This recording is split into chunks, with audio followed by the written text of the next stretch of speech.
નમસ્કાર.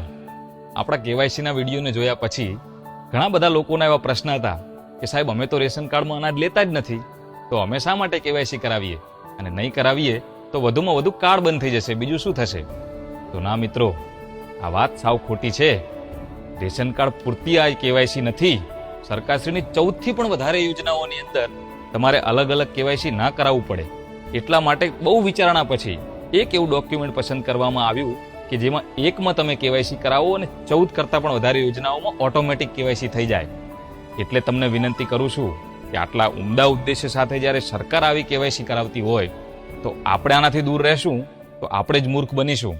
એટલે કોઈ યોજનાઓમાં તમારું કામ ના અટકે ને, એટલે હજુ પણ વિનંતી કરું છું કે આવી ભ્રામિક વાતોમાં આવ્યા વગર કેવાયસી વહેલી તકે કરાવી લ્યો. Thank you. Hello E place ધીમે કે રાખું.